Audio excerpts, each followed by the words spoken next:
What the f*** am I watching? Steven Seagal's Attack Force is a movie. Barely, but it is a movie.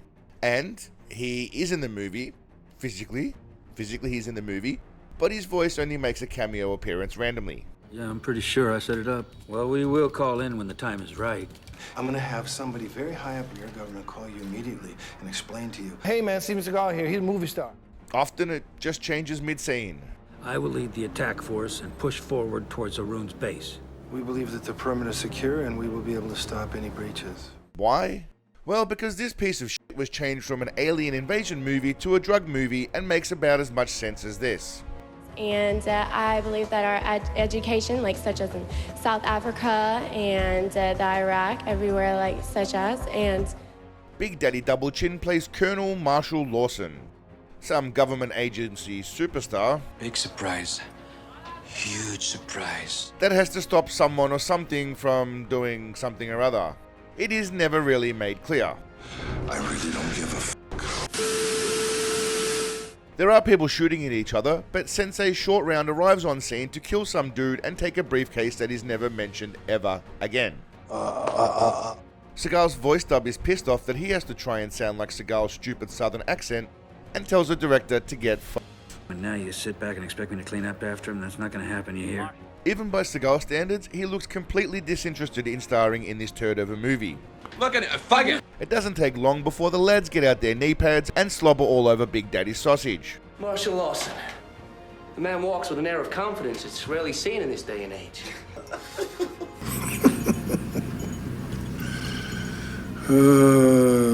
There's just two things you need to know about Marshall Lawson. One is he's a bad motherfucker. And two, he's a bad motherfucker. The boys get invited to a massive Big Papa pounding party orgy after shooting, Here's to what might could be a real good team. but he wisely reminds them that a Sensei Seagal shagathon is no joke. Y'all about to cut your teeth now, let me tell you something. Those guys have no idea what. Hell, I got a bad feeling they're about to find out. This bloke is making out with his girlfriend and about to get laid when he blows it all by sharding in his pants. This leads him and his missus to getting slayed by what was originally two alien hotties but are now just two hot junkies, according to the plot. It is at this point in the movie that my entire world is flipped upside down when Sensei Stripper Lover turns down an opportunity to do what he loves best. Yeah, we were thinking of going to a titty bar. I ain't getting no love and I'm too old for love. Why don't your children go on? Nigga, what? Why don't your children go on? No way! Meanwhile, This doofus clearly needs to get laid, live more, and create some better memories. This is the best day of my life! Yeah! Got a good brain. The big man Seagal shows them all how it's done by groping and attempting to eat a woman that is at least half his age. what are you doing here? following orders, just like you. The Three Stooges go home with the hottie, but decide to make the doofus jerk off and watch through the door. Come on, guys, open the door! I'm up next! I can get it up in the first place. It's gonna get hard. Sexy alien Vixen kills one of the lads while the other two recall their army training for their elite reflexes and survival instincts.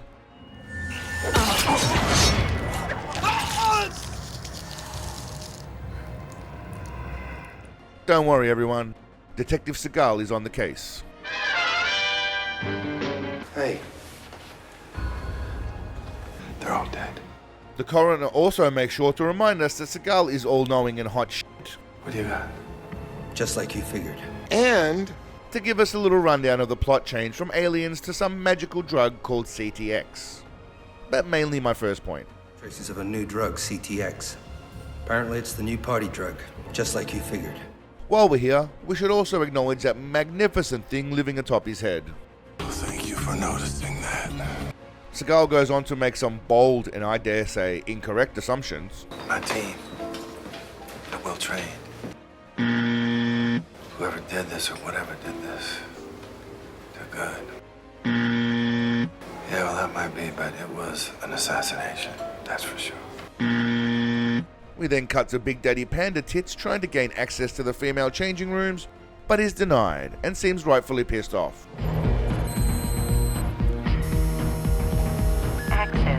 9. Just for the record, they're not even trying to hide the dubbing in some scenes. Usually they have the dubbed individual off screen and they're using B-roll footage. But sometimes they literally do not care if you see the lips moving out of sync. I really need to know who did this. Because a top-level majestic researcher went AWOL. Sensei Flowing Locks is still bitter about his Casey Ryback days when he was Just a cook. and lashes out at some Navy boys. See now, naval intelligence. I'm disappointed. A little pervy creeper witnesses the hot chick kill another horny bloke and exhibits the same survival skills as the Special Forces lads earlier. Not a great plan. It's a bold strategy, Cotton. Let's see if it pays off for him. I think we can all agree so far that this movie is absolute dog shit. That's right, baby. That's right.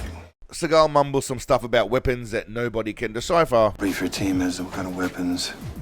and then goes on to profess his deep adoration for cookies. Believe me when I tell you, I love the fuck out of cookies. The leader of the gang of no longer aliens but now drug-addled supervillains is this ample-bosomed young lady, who provides the courtesy of laying out their stupid plan. CTX will enter the city's water supply within an hour. It'll spread very rapidly. Most of the population will be addicted come, say, dinner time. Surely this will all be crucial later, right? We finally see Big Daddy in action as the hot killer lady arrives to destroy everyone. He waddles up to give her a taste of his slaps and knees her right to the guts while his stunt double watches. Who the fuck is that guy?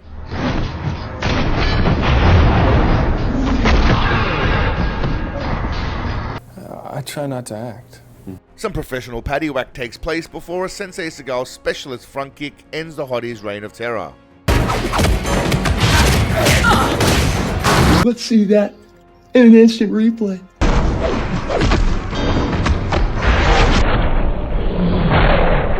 I was gonna say what shoddy construction, but I think it's more about the power of that beautiful kick. Former alien hottie gets a special Big Daddy Dungeon Master treatment, and it's come to that time of the movie, my friends. Let me tack up. Marshall, I have these just for you. These nanographite blades were built for a man with your kind of fighting skills. Slap, slap, slap you. Now, they're assimilated to your body. They should balance the reflexes of someone addicted to CTX. They'll come in handy. Quickly! He and the blondie take a moment to celebrate how Seagal can grow his dick to epic proportions whenever he wants. I think this is a lot bigger than any one of us could have ever imagined. I still got a few tricks up my sleeve. And then proceeds to tell his mate that she has mad skills in the sack and he basically owns her. That's my girl. I trained her. She has a lot of special technique. She'll work out good for us. She has a lot of special abilities. Seagal turns off the lights and tells everyone to get out because it's time for him to start torturing that bitch he has tied up. Okay, guys, get your teams up and out. Unfortunately, I got something to do here. He threatens the lady. His voice double threatens the lady. Well, Raina, here are your choices. Talk or die. I hope you do the right thing because enough people have died already. Raina, do you hear me? I'm running out of patience. But she refuses to play ball, so Big Daddy himself has to step back in. I will never tell you anything. This time you really pissed me off. You killed all of my best men. That wasn't nice. In 3 seconds, if you don't tell me, I'll kill you. Unfortunately, he cannot count, so his voice double takes over for that part once again. 1, 2, 3. The hot bad trick tries to choke Seagal, but she learns quickly that he is the only one that does the choking when it comes to Rumpy Pumpy. After that quick snuff session, the big man is hungry and lays out the rules for the lunch buffet. First come, first serve. A team of bad guys, led by Dracula himself, come to take them out and interrupt lunch, so Big Papa Python Pole puts a swift end to them. 7 bets! Big Daddy decides to have some fun and mind f*** some old bloke sitting in the war room. What can I do for you, Marshal? I'm flattered. Really flattered you recognize my voice.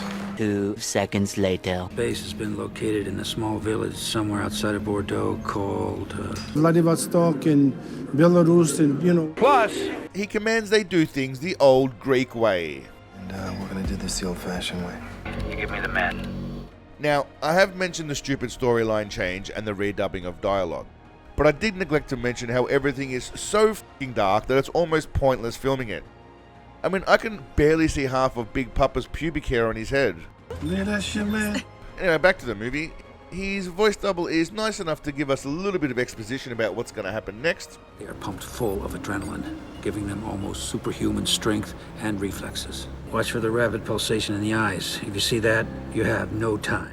Seagal stumbles across this lady and is not impressed when she challenges his authority, so he puts a f***ing bullet in her skull. Tell me or I'll kill you. Go fuck yourself. Fuck yourself.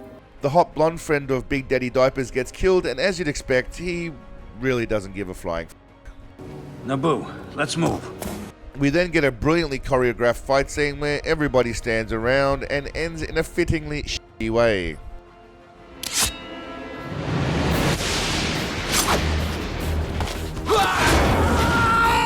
Okay.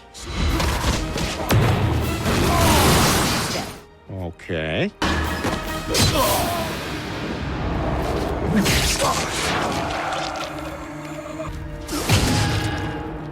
Okay. Okay. But ladies and gentlemen, that was all nonsense because we've come to the ultimate fight scene in the movie. I can only assume that given the quality of this, most of the budget was spent on this Looney Tunes style fight between Jugs and Sensei Seven Chins.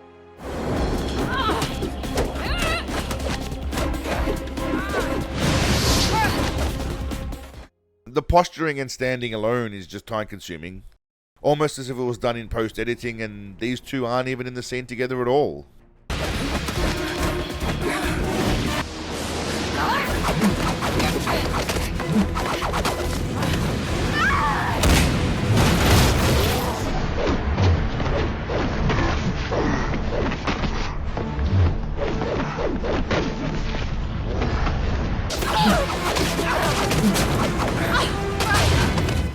Now, whilst the hand waving in the fights might be shitty, the facial expressions from Big Daddy Broadway are marvelous. I think the most important thing in acting is to not act, And then Sensei Steak Sauce puts an end to Jugs and manages to escape with one other survivor.